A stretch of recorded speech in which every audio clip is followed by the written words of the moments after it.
नमस्कार, स्वागत है आपका हमारी खास पेशकश रूठे बदरा संकट गहरा में, जहां आज बात होगी खरीफ फसलों की बुआई से लेकर उत्पादन अनुमान को लेकर। क्योंकि इस साल जिस तरह की मॉनसून की चाल रही है, कहीं बहुत ज़्यादा तो कहीं बिल्कुल सूखे की स्थिति बनी हुई है, या फिर बारिश सीजन में काफ़ी बड़े गैप देखने को मिले हैं। तमाम ऐसी वजह थी जिससे खेती किसानी पर काफ़ी बड़ा असर देखने को मिल रहा है। एक तरफ सरकारी अनुमान से कम उत्पादन की आशंका बढ़ गई है, साथ ही मौजूदा फसलों में यील्ड को लेकर भी चिंता है। 2022-23 की खरीफ फसलों पर बड़ी रिपोर्ट के साथ हमारे साथ कमोडिटी गुरु जी चंद्रशेखर साहब जुड़ गए हैं। साथ ही हमारे साथ फिलिप कैपिटल की रजनी पनिकर हैं और आईएमडी के डीजी एम महापात्र भी हैं, जिनसे मॉनसून की चाल समझेंगे। तो चलिए, सबसे पहले मॉनसून सबसे अहम फैक्टर होता है सोइंग को लेकर या उत्पादन को लेकर, जिसका सबसे ज्यादा असर होता है। इसलिए आईएमडी के डीजी के साथ ही शुरुआत कर लेते हैं।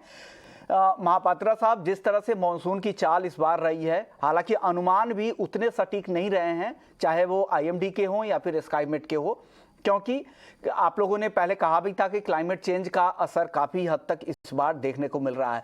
लेकिन कुछ बड़े राज्य, कुछ बड़े पॉकेट्स जैसे उत्तर प्रदेश, बिहार, झारखंड, पश्चिम बंगाल, जो बड़े खेती के हिसाब से भी, खास करके पैडी के हिसाब से काफ़ी बड़े राज्य है, वहाँ पर इस बार मानसून काफ़ी कम रही है। क्या अब सितंबर में जो कुछ बचे हुए दिन हैं, इसमें आपको लग रहा है कि मानसून की रिकवरी वहाँ पर अच्छी दिखेगी और जो खड़ी फसलें हैं उसको कम से कम ज़्यादा नुकसान नहीं होगा और यील्ड को ज़्यादा नुकसान नहीं होगा? तो वहाँ पर मानसून को लेकर क्या अनुमान है, महापात्र साहब? आपने सही बताया कि जो specially west UP, east UP, Bihar, Jharkhand, गैजेटिव वेस्ट बंगाल, ये सभी एरिया में मानसून डेफिशिएंट रहा। सीजनल रेनफॉल अभी तक देखेंगे तो लगभग अबाउट 25 to 30% डेफिशिएंट है झारखंड और गैजेटिव वेस्ट बंगाल पे, और अबाउट 40 to 45% डेफिशिएंट है और Bihar, east UP and west UP area में। और इसमें एक अच्छी चीज हुआ है लास्ट 1 मंथ में कि गैजेटिव वेस्ट बंगाल और झारखंड में अच्छा बारिश हुआ है। नॉर्मल टू एक्सेस रेनफॉल अगस्त महीने में रिकॉर्ड किया गया, इसलिए जो ज्यादा डिफिशिएंट था वो कम हुआ और ये जरूर खरीफ को ये सपोर्ट किया हुआ है खरीफ फसलों के लिए। मगर ईस्ट यूपी एरिया जो है, जहाँ की आपका इरिगेशन और सिंचाई का सुविधा ज्यादा नहीं है, और बिहार, इस एरिया में आपका डेफिशिएंट रेनफॉल जो जुलाई से शुरू हुआ था, अगस्त में भी वही डेफिशिएंट रहा। कंपैरेटिवली जून महीने में तो बिहार में बारिश हुआ था, नॉर्मल रेनफॉल हुआ था, मगर अगस्त और जुलाई में बिहार में बारिश ज्यादा नहीं हुआ, डेफिशिएंट रहा।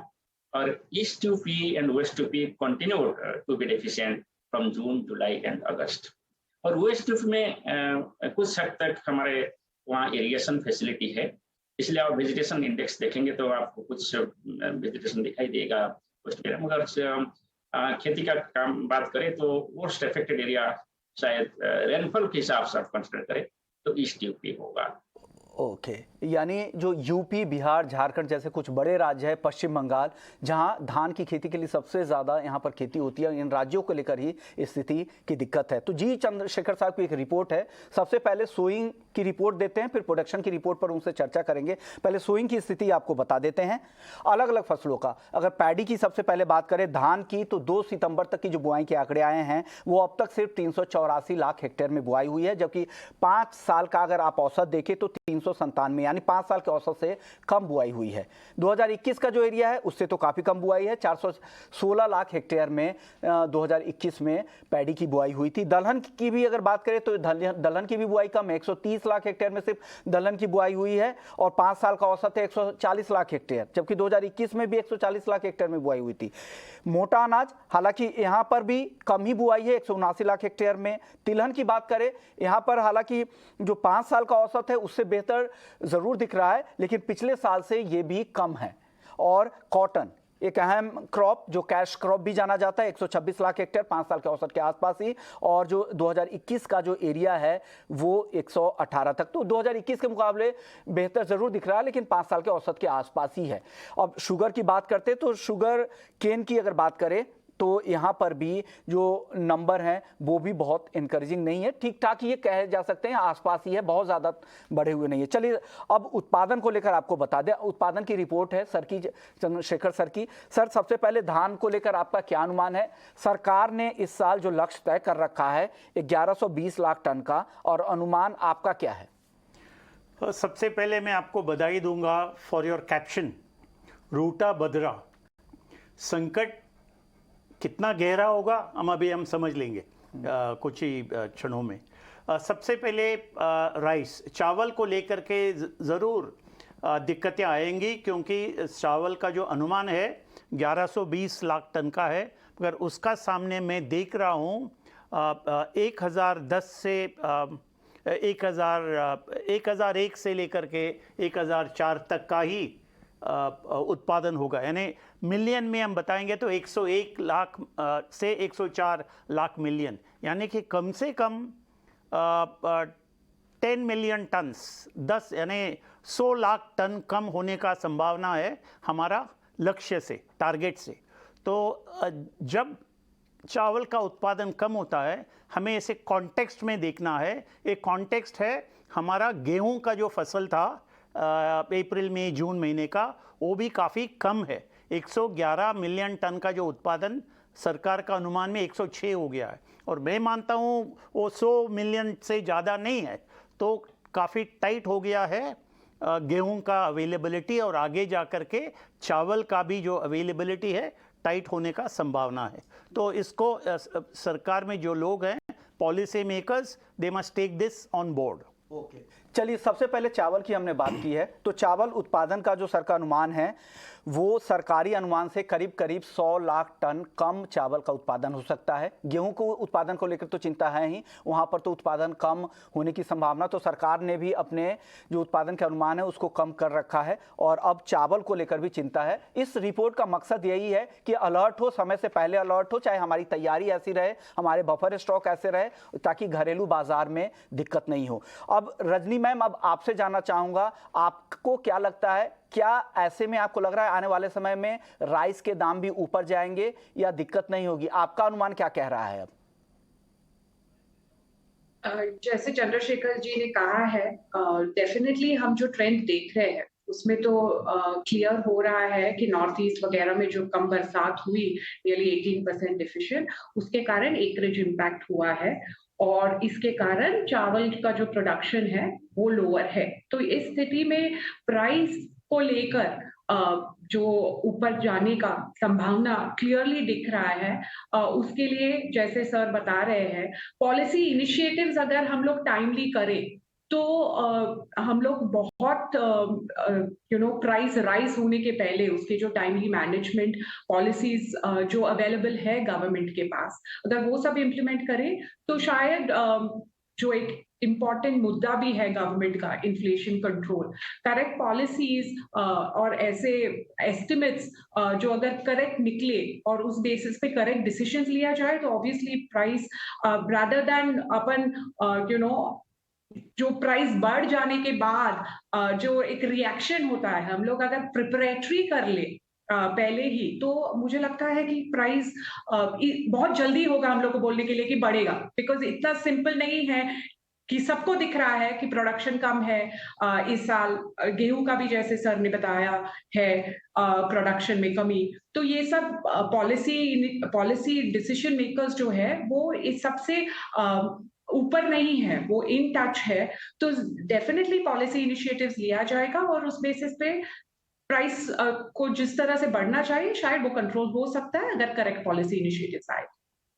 ये मेरी राय है। जी बिल्कुल। चलिए अब राइस के बाद अब बात कर लेते हैं पल्सेस की। एक अहम कमोडिटी एग्री कमोडिटी है और जिस पर सबसे ज़्यादा फोकस होता है, क्योंकि अगर इससे दाम बढ़ते हैं तो पॉलिटिकली भी काफ़ी सेंसिटिव कमोडिटी है। और अब इसका जो सरकार का लक्ष्य है 2022-23 के खरीफ सीजन के लिए वो है 105 लाख टन उत्पादन का लक्ष्य है, और चंद्रशेखर सर को लगता है कि 80 से 82 लाख टन हो सकता है, यानी सरकारी अनुमान से करीब करीब 20 से 25 लाख टन कम दलहन का उत्पादन हो सकता है। तो चंद्रशेखर सर क्या लग रहा है, किस बेसिस पे आपको लग रहा है कि इस बार क्या तुअर की जिस तरह की बुआई कम है उस वजह से आपको लग रहा है या और भी कोई वजह है? नहीं, सभी तुअर हो, मूंग हो, उड़द हो, सबका क्षेत्र ज़रा कम हुआ है इस साल, नंबर वन। नंबर टू, आपको 2021 यानी पिछला साल का खरीफ एस्टिमेट, जब फर्स्ट एस्टिमेट आया था सरकार का इन सितंबर 2021, उन्होंने 95 लाख टन का उत्पादन का अनुमान लगाया था, एस्टिमेट 95 और 96 लाख टन, अभी मुझे सही याद नहीं आता है, बट डेफिनेटली 95 और 96 लाख टन। बाद में मैंने उस पर एक कमेंट्री लिखा और मैंने बताया कि 85 लाख से ज़्यादा हो नहीं सकेगा उत्पादन, और मैंने कारण भी दिया। तो बाद में सेकंड और थर्ड एस्टिमेट में सरकार ने वो प्रोडक्शन कम करके 83 और 84 लाख टन का उत्पादन में उन्होंने एस्टिमेट किया है in the second revision, downward revision.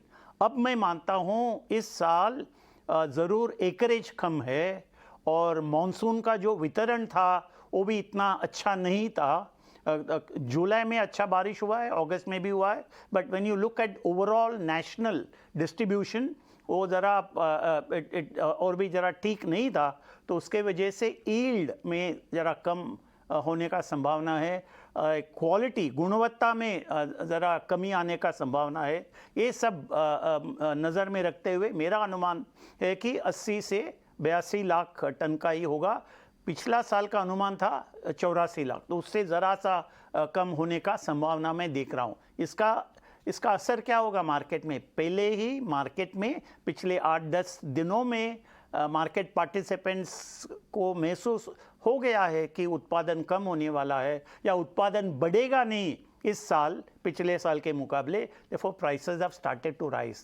मगर मैं एक मानता हूँ, सरकार भी शायद ये जानती है कि उत्पादन बढ़ेगा नहीं, इसके वजह से ही आप तुअर हो या उड़द हो या मसूर हो, इसका जो इंपोर्ट है फ्री अंटिल मार्च 2023, वो फ्री है, नो ड्यूटी, एंड देयरफॉर हमारा यहाँ अवेलेबिलिटी तो रहेगा मगर भाव भी ऊपर रहने का संभावना है।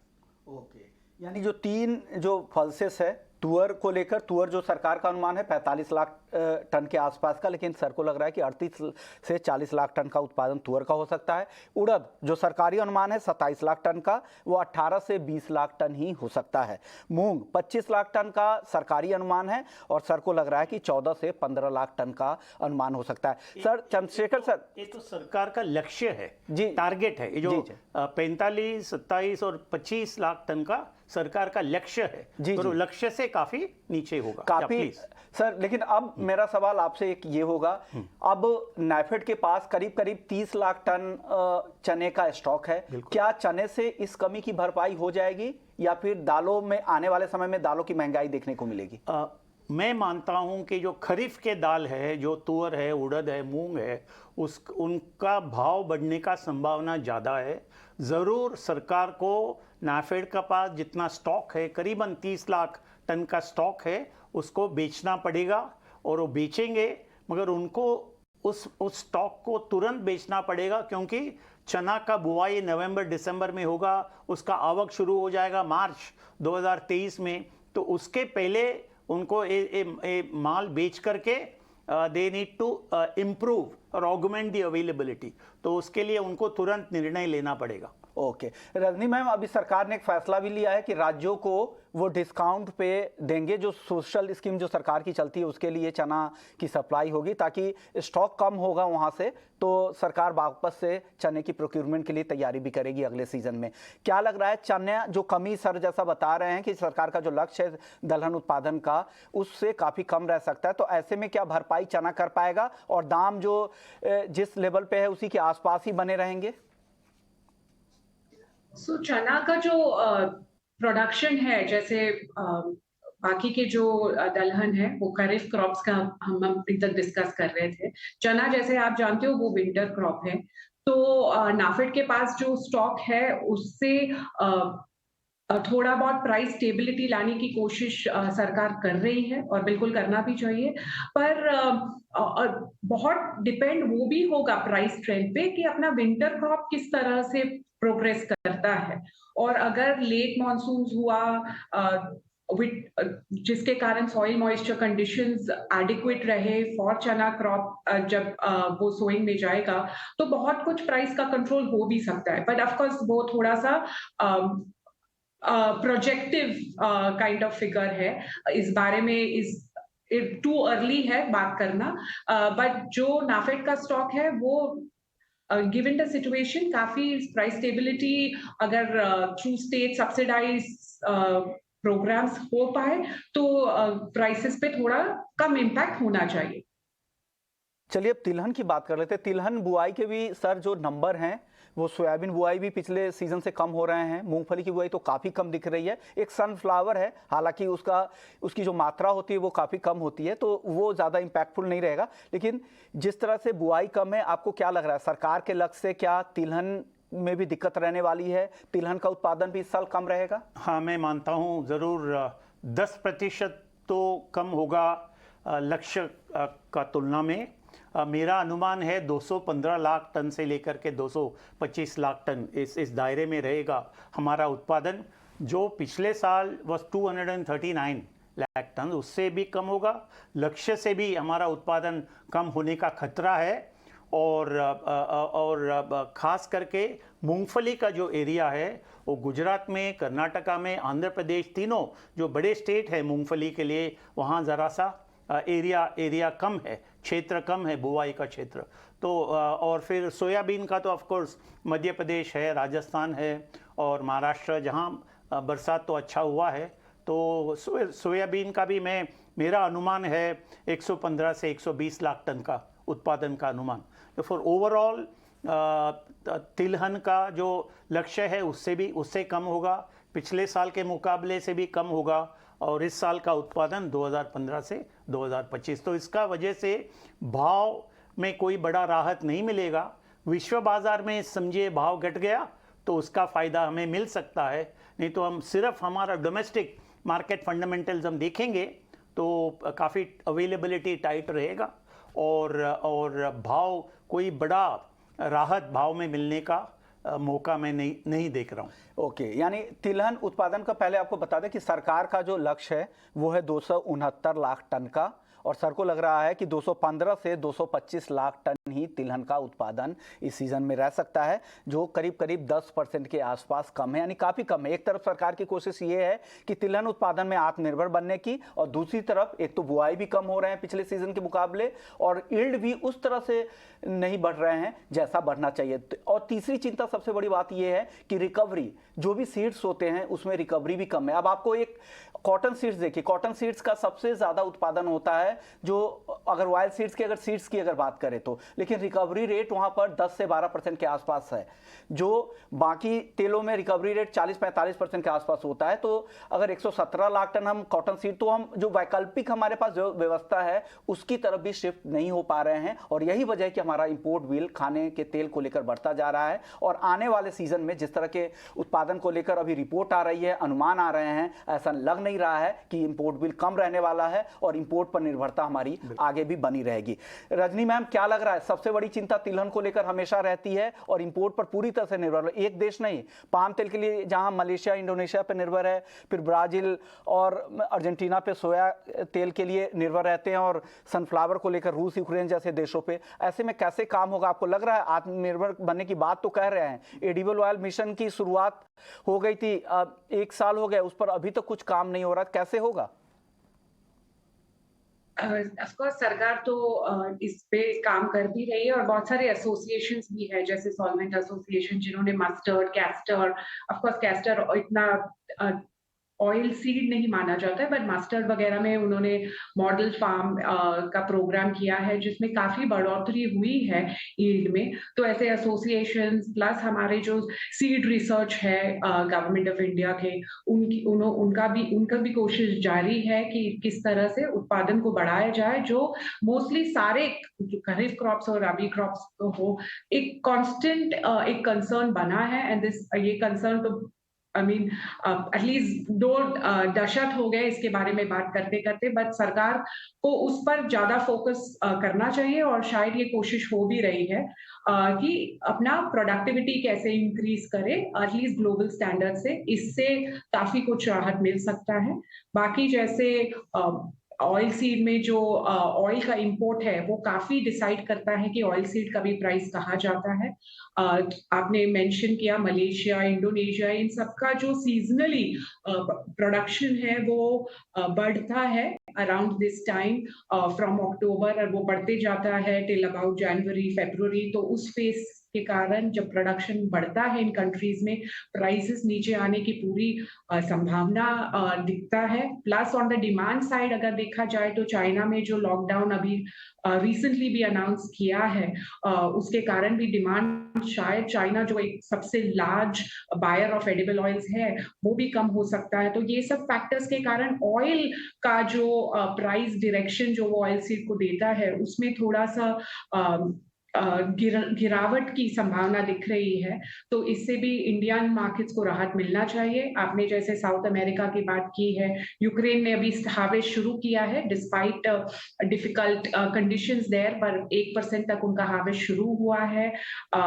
एकरेज ऑफ कोर्स कम है, बट फिर भी अगर वहां से इंपोर्ट शुरू होता है तो एक काफी राहत मिलती है कंपेयर टू जब मार्च में कॉन्फ्लिक्ट हुआ था। ब्राजील, यूएस, ये सब में भी वेदर कंसर्न्स इतना नहीं है, प्रोडक्शन एस्टिमेट्स रीजनेबल है, हायर है। तो ये सब को देखते हुए ग्लोबल प्रोडक्शन ट्रेंड्स में इतना कंसर्न नहीं है ऑयल्स को लेकर। तो इसका जो बेनिफिट है हमारे इंपोर्ट बिल में ऑयल्स का, उसके कारण ऑयल सीड्स में मेजर जो गिरावट एकरेज में हुई है ग्राउंडनट का, सोयाबीन्स मोर और लेस लास्ट ईयर जितना ही है, तो वो प्रोडक्शन ज्यादा चेंज नहीं होना चाहिए। 5 से 10% तक का जो गिरावट ऑयल सीड प्रोडक्शन में हो सकता है वो शायद कॉम्पेंसेट हो सकता है by global lower prices of edible oils. That is what हमारा शेखर सर, अभी यूक्रेन के मिनिस्टर कृषि मंत्री का एक कोट भी आया था, वो कह रहे थे कि उनका जो ये एरिया होगा वो भी इस बार श्रिंक कर सकता है और साथ ही उत्पादन भी कम हो सकता है। एक तो फंडिंग की दिक्कत है और दूसरी तरफ से जो मौजूदा हालात है उस वजह से उसका असर होगा। तो ऐसे में हो सकता है कि कुछ महीने तक सस्ता हो, लेकिन आने वाले समय में फिर से तो दाम नहीं बढ़ेंगे। इसमें दो चीज है, जब हमारा निर्यात होता है, हमारा रुपया कमजोर हो चुका है तो उसका असर जरूर भाव में हमें देखने को मिलता है, नंबर 1। और यूक्रेन से जो सनफ्लावर ऑयल जो आता है वो भी इतना जल्दी भाव में राहत मिलने का संभावना नहीं है। मगर जब आपने आत्मनिर्भर के बारे में जिक्र की तो I want to share with you कि 2 महीना पहले सरकार के ओर से मेरा पास एक रिक्वेस्ट आया था टू गिव पॉलिसी इनपुट्स, क्योंकि उन्होंने सरकार ने एक पेपर बनाया है प्रधानमंत्री को देने के लिए on self sufficiency in oil seeds and pulses. और दोनों में मैंने काफ़ी बहुत इनपुट्स दिया है और उसका तो चर्चा हम अलग कर सकते हैं क्या इनपुट है और उसका कैसे हमें अमल करना है प्लान को। मगर सरकार का लक्ष्य है कि हम आत्मनिर्भर की ओर बढ़े, मगर मैं मानता हूँ 8 से 10 साल तो लग जाएगा आत्मनिर्भर बनने में, दलहन तिलहन में एडिबल ऑयल में। तो उसका एक प्रोसेस है, मगर ऑन अ वॉर फुटिंग हमें इसमें प्लान को इम्प्लीमेंट करना चाहिए। और पाम तेल वगैरह जैसी जो प्लांटेशन होती भी है उनका जो पीरियड होता है वो काफी लंबा होता है, तो फ्रुक्टिफाई होने में टाइम लगेगा और वापस से आपको आने तक भी टाइम लगेगा। तो वैकल्पिक व्यवस्था पर आप ज्यादा फोकस कर सकते हैं ऐसे समय में। सर, कॉटन एक अहम कैश क्रॉप है, हालांकि बुआई के नंबर अभी पिछले साल के मुकाबले बेहतर दिख रहा है, लेकिन 5 साल के औसत के आसपास ही है। लेकिन चिंता की बात है 370 लाख गांठ का उत्पादन का सरकार का लक्ष्य है। आपको लग रहा है कि वो उत्पादन हम हासिल कर पाएंगे? बिल्कुल नहीं।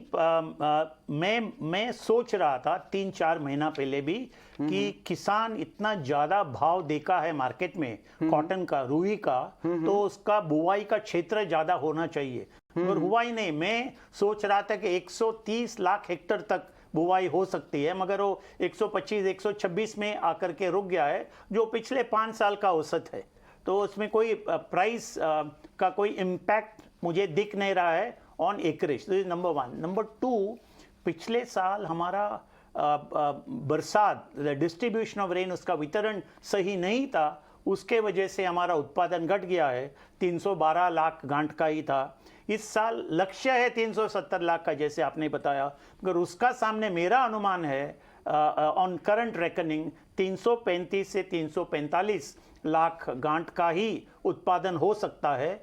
और इसके वजह से काफ़ी अवेलेबिलिटी हमारा टाइट रहेगा। ओपनिंग स्टॉक भी कम है, हमारा इंपोर्ट बढ़ सकता है 2022-23 में, मगर इंपोर्ट के भाव भी ऊपर है, विश्व बाजार में भी भाव ऊपर है, क्योंकि अमेरिका में लगभग सूखा जैसा हालात है, टेक्सास जैसे एरिया जहां कॉटन का उत्पादन होता है। देयरफॉर मैं मानता हूं जो यूजर इंडस्ट्री है, स्पिनिंग मिल्स है, टेक्सटाइल मिल्स है, उनको they have to be ready to face higher raw material prices and tight availability. Okay, यानी हो सकता है कि अराइवल सीजन में कुछ दाम कम हो जाए, लेकिन आगे जाके दाम ऊपर ही जाएंगे। सर, वक्त कम है, शुगर को लेकर, शुगर केन के उत्पादन को लेकर क्या अनुमान है? हाँ, मैं मानता हूँ पिछले साल तो 430 लाख टन का उत्पादन था, मगर इस साल कम होगा, क्योंकि यूपी में लगभग सूखा जैसा हालात है और यूपी एक बड़ा उत्पादक है, बड़ा क्षेत्र है गन्ने के लिए। तो इस साल मेरा अनुमान है, क्षेत्र ज़रा बढ़ गया है, मगर उसके बावजूद भी मेरा अनुमान होगा 4000 से 4200 लाख टन का उत्पादन है गन्ने का।